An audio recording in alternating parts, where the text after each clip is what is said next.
Comme un air de printemps qui règne sur la ferme de Provence Studio à Martigues. Soyez les bienvenus. On voulait une petite note champêtre aujourd'hui pour ce mercredi 5 mars. Soyez les bienvenus.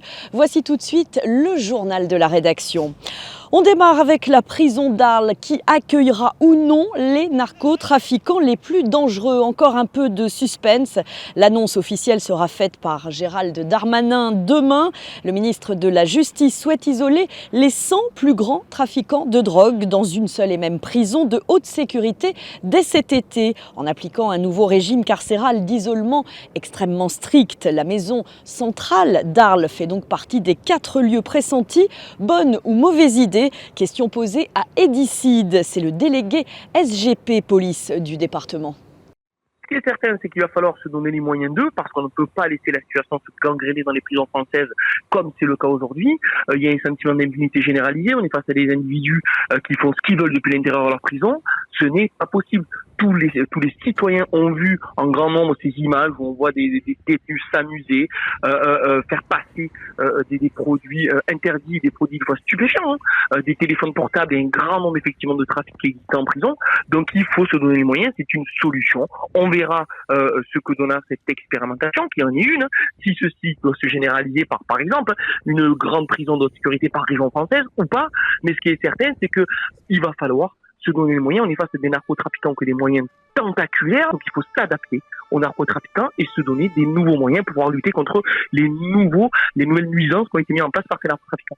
Des propos recueillis par Didier Gesualdi, le garde des Sceaux dévoilera son choix pour cette future prison, je vous le disais, de haute sécurité spécialisée dans le journal télé de France 2 demain à 20h. Une annonce décalée de 24 heures en raison de l'allocution d'Emmanuel Macron ce soir sur la situation internationale, allocution qui portera uniquement sur la défense nationale dans le contexte ukrainien, selon les précisions de l'Élysée. C'est un cri de mort. Voilà la formule employée hier par Renaud Muselier pour présenter le plan pour la préservation du centre-ville de Marseille. L'objectif est clair pour le président de la région Sud, sauver le centre-bourse, d'autant plus après l'annonce de la fermeture des Galeries Lafayette, et ce avec l'aide de l'État. Grâce notamment au plan Marseille en grand, Renaud Muselier est au micro d'Enzo Buonalana. C'est plus qu'un appel à l'aide, c'est un cri de mort que nous a lancé les Galeries Lafayette, avec des conséquences énormes, puisque c'est, comme l'a dit le président Chauvin, c'est 50 000 m² en centre-ville, avec tout ce que ça concerne. Et donc, moi, je dis aux membres du gouvernement, je dis, vous avez un Marseille en grand, il marche pas, vous connaissez mon avis là-dessus, mais si on flèche sur les 5 milliards, il peut bien y avoir quand même 100 millions d'euros pour le centre-ville de Marseille, qui est aujourd'hui en train de s'effondrer. 100 millions ne me paraît pas énorme. Dans un premier temps, il faut bien sûr traiter le problème des Galeries Lafayette pour essayer de faire en sorte qu'il puisse rester. Et ça, c'est une discussion, et la Chambre et l'État l'amènera. Et parallèlement à ça, il faut financer une étude que je propose de cofinancer. Tous ceux qui veulent venir avec nous le pourront, et faire en sorte de savoir quel est l'avenir de ce centre-ville. Parce qu'en fait, on ne sait pas.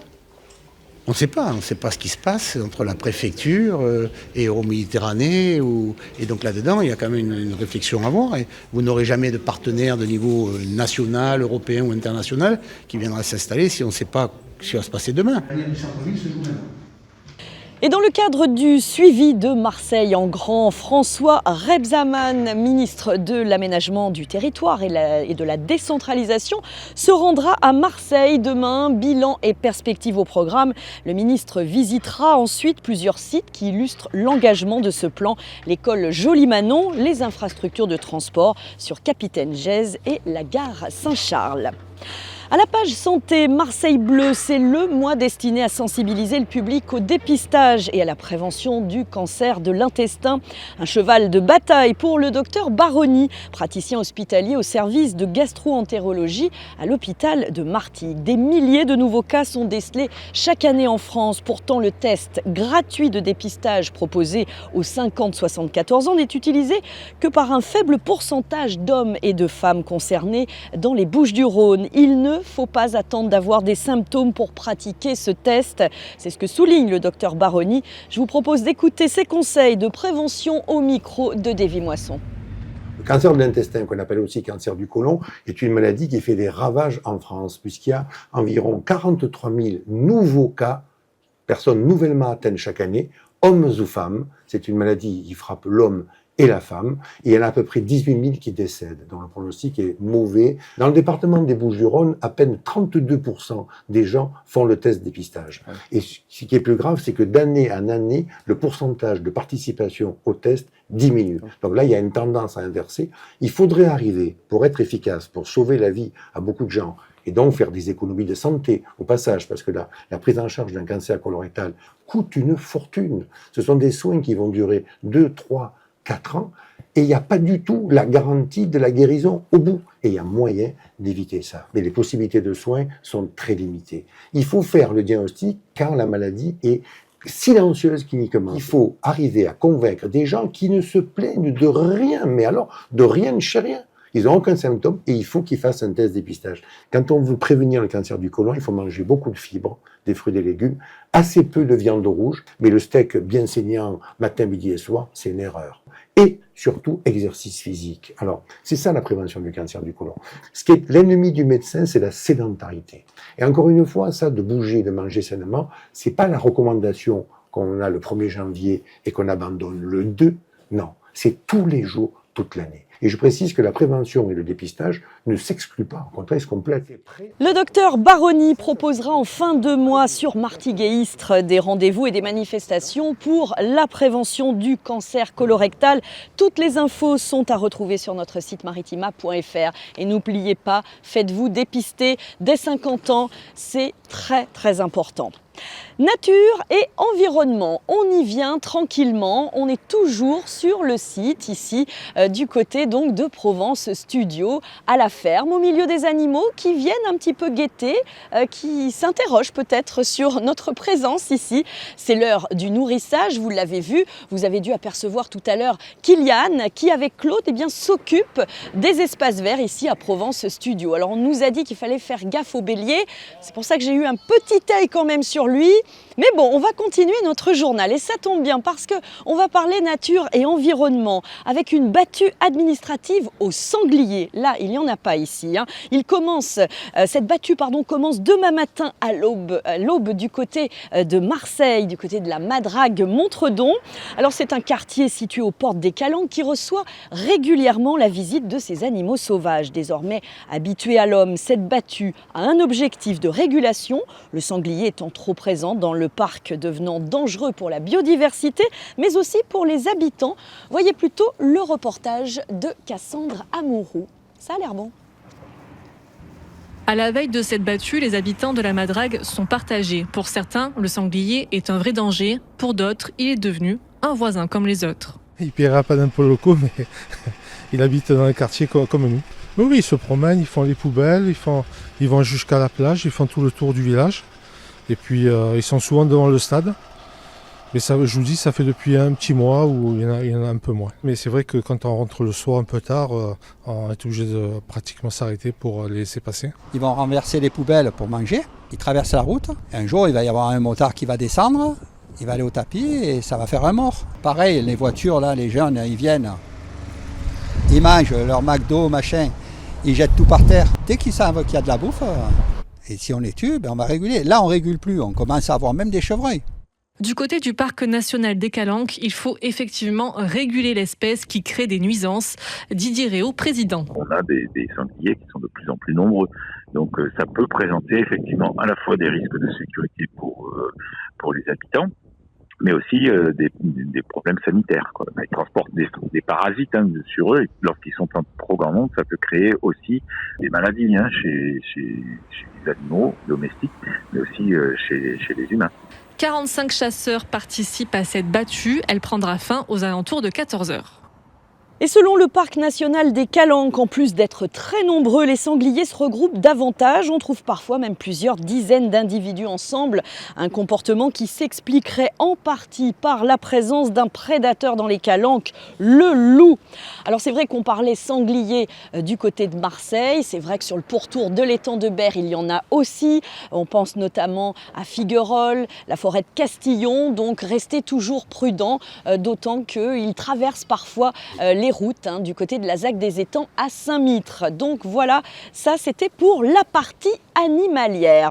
Et nous, toujours au cœur de cette ferme, on va mettre le cap sur le littoral martégal, à présent avec une aire de carénage qui vient d'être inaugurée.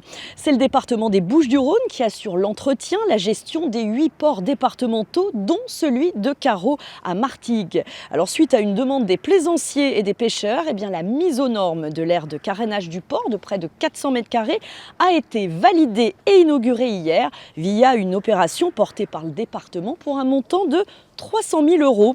L'occasion pour Frédéric Collard, conseiller départemental, délégué au port et filière pêche professionnelle de l'étang de Berre, de souligner l'importance et surtout la priorité du respect de l'environnement. Écoutez-le au micro de Davy Moisson. Il y avait une demande, mais la chose qui était fondamentale pour nous, c'est qu'on voulait faire une aire de carénage qui soit exemplaire au niveau d'empreinte écologique.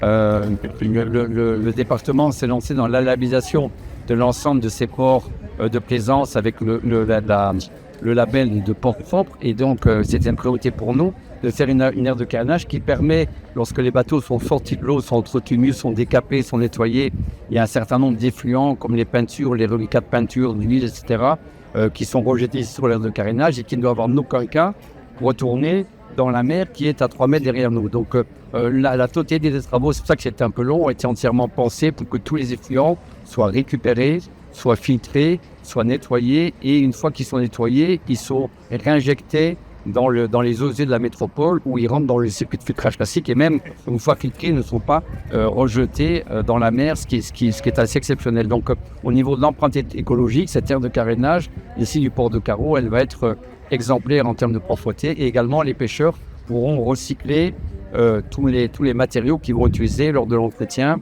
pour qu'ils soient utilisés et recyclés derrière. Et on attend la mise en service de cette aire de carénage à carreaux très prochainement. On vous tiendra bien évidemment au courant. En attendant, je vois qu'on se régale derrière moi. On va parler sport, nous. En attendant, avec du football version Ligue des Champions. Un point rapide sur les 8e de finale aller avec le bon résultat hier de Lille en Allemagne face au Borussia de Dortmund 1-1. Le Real qui a battu son voisin l'Atlético 2-1. Et puis la large victoire d'Arsenal à Eindhoven 7-1. Rien que ça. Ce soir, en pleine bourse sur le plan national, le PSG reçoit Liverpool. Ce soir, donc, coup d'envoi de la rencontre à 21h. Et puis en hockey sur glace, vous savez qu'on les suit de près. Eh bien, les Spartiates n'ont pas fait le poids face aux Bordelais. La suite des quarts de finale des playoffs. Bordeaux qui repasse en tête de cette série après un succès donc 1-4 face aux Marseillais. Match numéro 4 ce soir, toujours à Marseille. Coup d'envoi au Palais Omnisport à 20h. Et on croise les doigts évidemment pour nos Marseillais.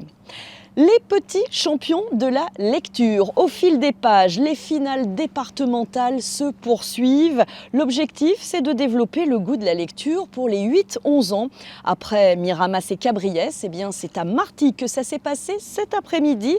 13 participants de Martigues ou encore Port-Saint-Louis-du-Rhône qui avaient 3 minutes montre en main pour lire à voix haute ou à haute voix un texte de leur choix. Notre département, eh bien, c'est celui qui a fédéré le plus de candidats. Et l'an passé, eh bien, c'est Robin qui a représenté la région PACA et qui s'est hissé à la 3e place du classement national. Donc, on en saura plus sur ces sélections à partir du reportage de Sandrine Calverac à découvrir dès demain dans notre prochain journal. Et puis, un mot de solidarité. Vous le savez, les Restos du Cœur entament leur collecte nationale dès vendredi et pour 3 jours. Il y a d'ailleurs dès ce soir l'opération Bus du Cœur à Marseille. Et à Istres, eh bien, il y a ce traditionnel grand show des Restos du Cœur. On est à 10 jours de l'événement et vous pouvez encore réserver vos places puisque le spectacle et le beau spectacle est prévu le 15 mars. Ce sera du côté de la halle polyvalente. Il reste des places dispo, je vous le disais, ne tardez pas. D'autant qu'il y a le sosie de Johnny Hallyday, de l'humour, de la magie, de la danse avec Pulsion. On salue toute l'équipe au passage. Et puis un mot de ciné avec la 14e édition du festival Nouveau Monde, le festival qui met le monde à portée de tous sur grand écran qui a démarré hier en Pays d'Aix. Part belle aux œuvres créatives, courts et longs métrages en provenance de 13 pays. On vous en a parlé avec notre invité la semaine passée. C'est une petite piqûre de rappel pour vous inviter à vous faire une toile jusqu'à dimanche. Vous pouvez vous rendre au cinéma Le Mazarin à Aix ou encore à la salle Ventre à Rousset. Et puis Cocorico. Alors c'est dommage, je ne suis pas entourée de coqs ni de poules, mais en tout cas, le cœur y est pour vous annoncer que le top 50 des meilleures villes au monde vient d'être dévoilé par Time Out. Alors c'est le Cap en Afrique du Sud qui remporte la première place avec Bangkok et New York. Destination aussi démesurée que captivante, et seules 2 villes françaises font partie de la liste. Paris, évidemment, qui se hisse à la 19e place, et puis suivi un peu plus loin par Marseille, 38e au classement. Alors là, on va redoubler de prudence parce que ça, c'est le fameux bélier qui n'est pas toujours très content. Alors il faut l'avoir à l'œil, il ne faut jamais le quitter des yeux. D'ailleurs, merci à Géraldine derrière la caméra et Marion aussi de ce côté-là. Donc on continue, voilà, de savourer ce petit moment. Donc voilà, c'était pour vous dire que Marseille, vous l'avez bien compris, fait partie donc du top 50 des meilleures villes au monde. Et ça, franchement, si c'est pas Marseille bébé, on n'y comprend plus rien. Bon voilà, reste à vous souhaiter une très belle fin de journée, une très belle soirée sur Maritima TV. C'était un petit bonheur, mais je suis toujours guettée de près. Un petit bonheur d'être avec vous. On espère que pour les allergies, ça n'a pas trop posé de problème à Géraldine derrière la caméra. On vous embrasse, très belle soirée et à demain pour un nouveau journal.